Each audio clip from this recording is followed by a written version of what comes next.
नहीं क्या मजा आवत बोलिए कहीं बात गवन करा के घर में बैठवला बिंदिया टिकुलियो ना आज ले लिया ऐसे ही गाइए स्टूडियो घर में बैठो गाइए ना घर में ना घर बैठो कैसे होता घर में हाँ यहाँ पे जियो का नेटवर्क नहीं रहता है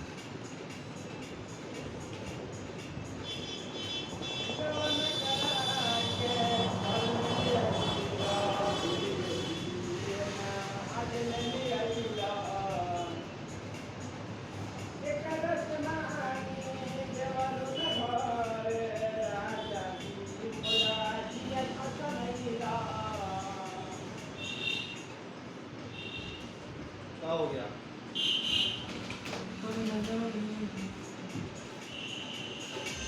गवन करा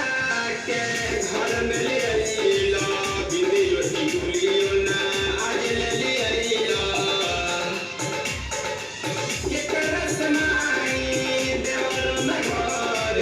राजा जी मोरा जी छछलैला स्टूडियो फैन आवाज बाहर आ जाए बाहर आवाज भी बहुत खरखरा है बाहर आदमी स्टूडियो पे हो सके तो कमी यार भेज देंगे बना के आवाज बहुत खरखरा आ रहा है आवाज बहुत खरखरा दो है मिनट आराम से कीजिए आप क्या मतलब फिर उसका उद्देश्य प्रेमी लहसुन देखिए तो हाँ वो जो ये वाला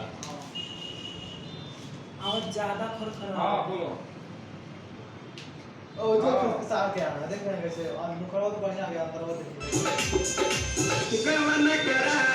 के घर में ले आइला बिंदिया टिकुलियो ना आज ले लिया के करस नाई देवर में घर राजा जी फंस रहा है आवाज यार जरा खांसी वाला अंदर से कुछ फंस रहा है नहीं तो